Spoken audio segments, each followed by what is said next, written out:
Sir, शेतकरी कर्जमाफीचा दुसरा हप्ता वितरित झालेला आहे. जवळपास 6,36,000 शेतकऱ्यांना 5,086 कोटी वितरित झालेले आहेत.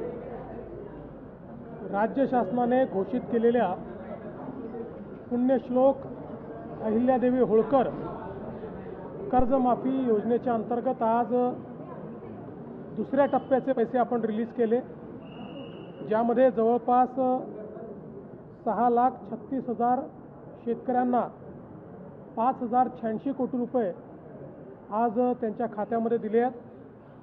2 टप्पे मिळून 12,56,000 शेतकऱ्यांना आता कर्जमाफी मिळाली आहे आणि 10,115 कोटी रुपये हे शेतकऱ्यांच्या खात्यामध्ये गेले आहेत. सगळी प्रक्रिया नीट चाललेली आहे आणि मला विश्वास आहे की जे पात्र शेतकरी आहेत यापैकी प्रत्येक शेतकऱ्याचं नीट KYC होऊन त्यांच्या खात्यामध्ये पैसे जातील. ही प्रक्रिया आम्ही पूर्ण करू. ती पूर्ण केल्यानंतर मग ज्यांनी नियमित कर्ज भरलेलं आहे त्या शेतकऱ्यांच्या खात्यामध्येही 50,000 रुपये जे आम्ही घोषित केले आहेत ते त्यांच्या खात्यामध्ये देऊ. पी. चिदंबरम यांना तुम्ही प्रत्युत्तर दिलेलं आहे महिला आरक्षण विधेयकासंदर्भात. या संदर्भात काय सांगा? असं आहे की काँग्रेस आणि महाविकास आघाडी याचे जे नेते आहेत हे सातत्याने बुद्धिभेद करण्याचा प्रयत्न करत आहेत की 2023 सालीच महिला आरक्षण विधेयक मंजूर झाल्यामुळे आता पुन्हा विधेयकाची गरज नाही. आणि म्हणून मी त्यांना लक्षात आणून दिलं 2023 साली चिदंबरम यांच्यासहित सर्वांनी ज्या विधेयकाला मतदान केलं होतं त्या विधेयकामध्ये 2 गोष्टी म्हटल्या होत्या. पहिलं होतं डिलिमिटेशन, की डिलिमिटेशन करावं लागेल, आणि दुसरं होतं डिलिमिटेशन करण्याकरता नवीन सेन्ससची आकडेवारी. अशा 2 गोष्टी झाल्यानंतर हे लागू होईल हे चिदंबरम सहित सगळ्यांनी मतदान करून मान्य केलं होतं. मात्र कोविडमुळे सेन्सस पुढे गेलं, त्यामुळे मोदीजींच्या मनामध्ये 2029 सालीच आपल्याला महिला आरक्षण द्यायचं असल्यामुळे एक अतिशय छोटीशी अमेंडमेंट आणली होती की डिलिमिटेशन करता नवीन सेन्ससचा जो काही कॉन्स्टिट्यूशनल अमेंडमेंट किंवा संविधान संशोधन आहे त्याच्याऐवजी त्यात शिथिलता देऊन जुन्या सेन्ससप्रमाणे देखील करता येईल अशा प्रकारची अमेंडमेंट होती, जी या सर्व मंडळींनी नाकारली. नाकारण्याची 2 कारणं होती. पहिलं कारण, त्यांना महिलांना आरक्षण द्यायचं नाही. 23ला त्यांनी विधेयकाला सपोर्ट याकरता दिला की 23मध्ये त्यांना माहिती होतं आपण समर्थन दिलं नाही तरी हे विधेयक पास होणार आहे, त्यामुळे बहती गंगेमध्ये हात धोलो अशा पद्धतीनं त्यांनी त्यावेळेस समर्थन दिलं. आणि आता ज्यावेळी खरं महिला आरक्षण देण्याची वेळ आली त्यावेळी मात्र विधेयकाला त्यांनी विरोध केला. आता हे डिलिमिटेशन सांगतायत. डिलिमिटेशनचा निर्णय हा 2023 सालीच झाला आहे आणि त्याला काँग्रेसनी मतदान करून मान्यता दिली आहे. आज आलेला निर्णय नाही, 2023 साली त्यांनी मान्य केलेला आहे. आता आपले राज्यामध्ये काही लोक या संदर्भात बोलतात, त्यावेळेस त्यांनी कुठली नशा केली होती मला माहिती नाही, त्यामुळे मी त्याच्यावर बोलणारही नाही. पण या सगळ्यांनी डिलिमिटेशनला मतदान केलेलं आहे. यांच्यामुळे संविधानामध्ये डिलिमिटेशन आलेलं आहे.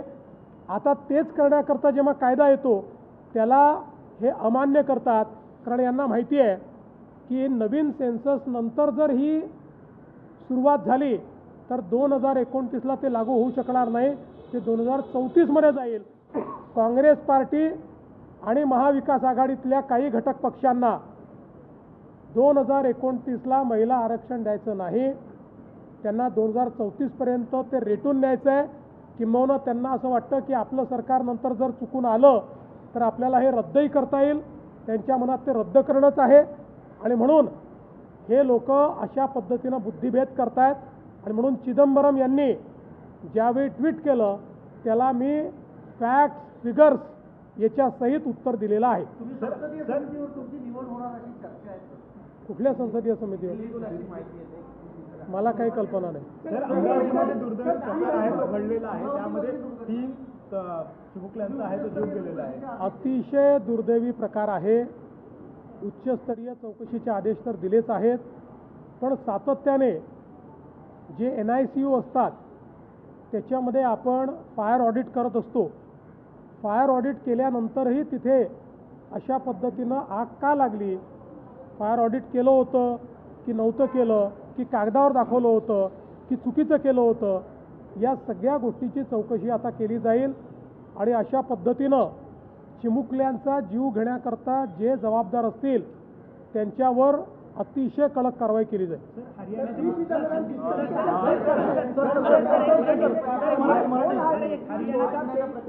हमने समर्थन दे दिया था, अब कॉग्निटिव फटीग हो चुका है, आपको इस तरीके से वो ट्वीट करते हैं. देखिए, ये जो चिदम्बरम साहब की सिलेक्टिव मेमोरी है, इसका जवाब मैंने दिया है. 2023 में चिदम्बरम साहब ने जिस बिल के ऊपर वोटिंग किया था और समर्थन दिया था, उसमें महिला आरक्षण विधेयक के लिए 2 चीज़ें कही गई थी.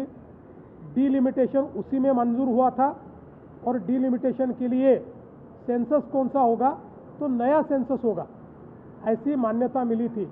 इसलिए डीलिमिटेशन कोई नया नहीं है, उसको उन्होंने मान्यता दी है. अभी जब ये ध्यान में आया कि कोविड के कारण सेंसस को समय लगेगा और सेंसस के लिए रुके, तो 2029 में महिलाओं को आरक्षण नहीं मिल सकता, इसलिए बहुत छोटी सी बात उसमें मार्ग निकालने के लिए मोदी जी की सरकार ने लाई थी कि सेंसस के लिए पुराने सेंसस को भी मान्यता दी जाए, तो हम 2029 में उसको लागू कर सकते हैं. लेकिन इनके मन में महिलाओं को आरक्षण देना नहीं है, इसलिए इन्होंने उसके खिलाफ वोट किया और उसको पराजित किया. 2023 में ये जानते थे कि NDA के पास पूरा समर्थन है, इसलिए 2023 में बहती गंगा में हाथ धोने के लिए इन्होंने उस समय समर्थन दिया.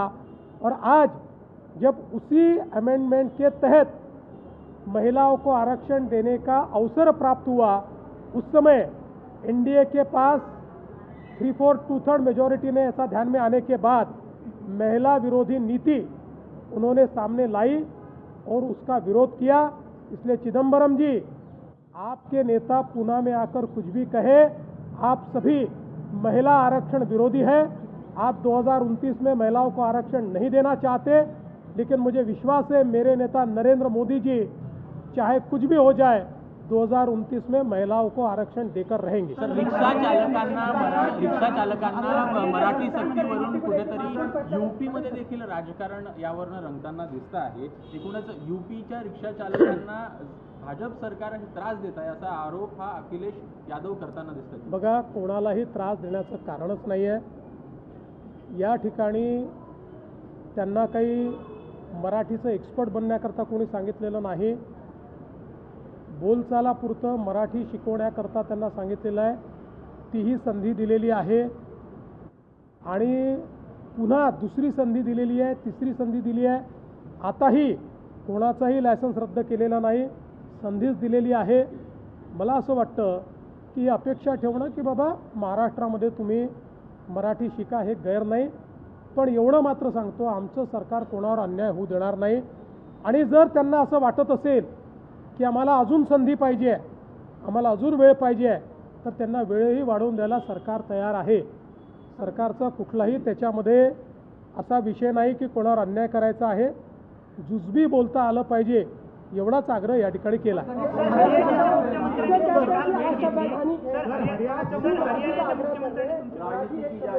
देखिए, पहली बात तो यह है कि यहाँ पर जो हमारे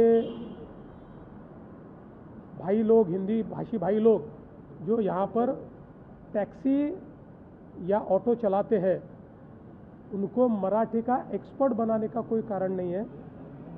उनको उनके काम जितनी मराठी आनी चाहिए, काम चलाऊ मराठी आनी चाहिए. इस प्रकार का ही आग्रह किया गया है और उसमें कोई भी इस प्रकार की सख्ती नहीं है। उनको सिखाने का प्रयास चल रहा है। अभी भी 2 बार लोगों ने समय बढ़ाकर मांगा तो समय बढ़ाकर दिया गया है। अभी भी तीसरी बार भी समय बढ़ाकर दिया है और आगे भी अगर ये मांग आएगी कि हम सीखना चाहते हैं, हमको समय बढ़ाकर दिया जाए तो समय बढ़ाकर दिया जाएगा।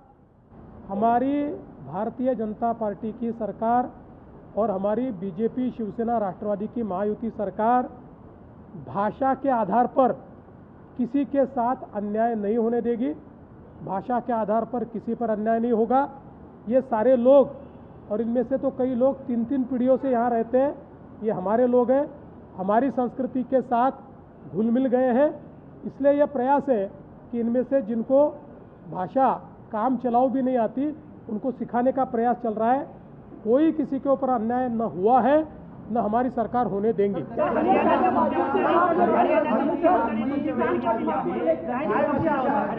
काल हरियाणाच्या मुख्यमंत्र्यांशी माझी भेट झाली। त्यावेळी पानिपतला कालाम या ठिकाणी जे आपल्याला पानिपत युद्ध स्मारक करायचं आहे, मराठ्यांच्या शौर्याचा जो एक प्रचंड मोठा ऐतिहासिक अशा प्रकारचा जो क्षण आहे, त्या संदर्भात एक अतिशय चांगलं स्मारक व्हावं ही आपली अपेक्षा होती। त्यानिमित्ताने काही जागा पण आपण घेतली, एक कमिटी पण आपण केली। काल त्यांच्याशी चर्चा केल्यानंतर त्यांनी असं सांगितलं की आम्हालाही त्या ठिकाणी असं स्मारक करायचं आहे। त्यामुळे दोन्ही राज्याची जॉईंट कमिटी तयार करून आणि तुम्ही महाराष्ट्र जो इनपुट देईल त्याप्रमाणे आपण त्या ठिकाणी हे स्मारक तयार करू। त्यामुळे आता दोन्ही राज्य मिळून एक आपलं शौर्य स्मारक हे पानिपतला आम्ही तयार करणार आहोत। महत्त्वाचा झालेला आहे, सुट्टे तेल बंद करण्यात आलेलं आहे। सुट्या तेलाच्या संदर्भात आज मंत्रिमंडळाच्या बैठकीमध्ये काही मंत्र्यांनी हा विषय उपस्थित केला। मंत्र्यांचं मत अगदी स्पष्ट होतं की जी काही FDAच्या माध्यमातून वेगवेगळी कारवाई चालली आहे ती योग्य आहे। कारवाई अशा पद्धतीनं होत राहिली पाहिजे। मात्र जे काही आमचे तेलाचे व्यापारी आहेत, यात जे पारंपरिक तेलाचा व्यापार करतात त्या व्यापाऱ्यांवर अन्याय होऊ नये आणि गरीबात गरीब लोक जे आहेत, जे अतिशय थोडं म्हणजे जे अर्धा किलो, 1 किलो किंवा अर्धा लिटर, 1 लिटर असं तेल न घेता जे सुटं तेल घेतात त्यांच्यावरही अन्याय होऊ नये या दृष्टीनं मार्ग काढला पाहिजे। या संदर्भात आम्ही FDAला सांगणार आहोत की एकीकडे क्वालिटी मेंटेन करणंही गरजेचं आहे, दुसरीकडे पारंपरिक व्यवसाय सांभाळणंही गरजेचं आहे आणि म्हणून यातला मधला मार्ग काढून काही SOPs तयार करून कुठल्याही पद्धतीनं तेलामध्ये मिलावट होणार नाही, तेलामध्ये भेसळ होणार नाही या पद्धतीच्या SOPs तयार कराव्यात अशा पद्धतीनं FDAला सांगण्यात येईल। यातनं आम्ही असा मार्ग काढू की कुठेही भेसळ करता येणार नाही आणि पारंपरिक व्यवसाय हा बंद करावा लागणार नाही। बीडी कामगारांसंदर्भात देखील प्रश्न उपस्थित होताना दिसतोय। जे कामगार आहेत त्यांचा जो पगार आहे, पैसा आहे तो वाढवला, मात्र जे कारखानदार आहेत सोलापुरातले त्यांचं असं म्हणणं आहे की आम्ही आता तेलंगणामध्ये जातो। एक प्रश्न जो आहे तो यामधून निर्माण होतो। अलीकडच्या काळामध्ये अशा प्रकारच्या धमक्या द्यायची सवय झाली आहे। आम्ही या राज्यात जाऊ, आम्ही त्या राज्यात जाऊ आणि त्यात मुख्य लोक कोणीही असं सांगत नाहीत। मुख्य लोक जे आहेत ते सगळे महाराष्ट्रात खुश आहेत। कोणीतरी नेता उठतं आणि मी या राज्यात चाललो, त्या राज्यात चाललो असं सांगतं। महाराष्ट्रापेक्षा उत्तम राज्य नाही। सगळ्यांची आम्ही चर्चा करतो, सगळे मार्ग काढतो, सर्वांना सवलती देतो। त्यामुळे मला असं वाटतं की कोणाच्याही तक्रारी असतील आमच्यापर्यंत आल्या तर आम्ही त्याच्यावर मार्ग काढू।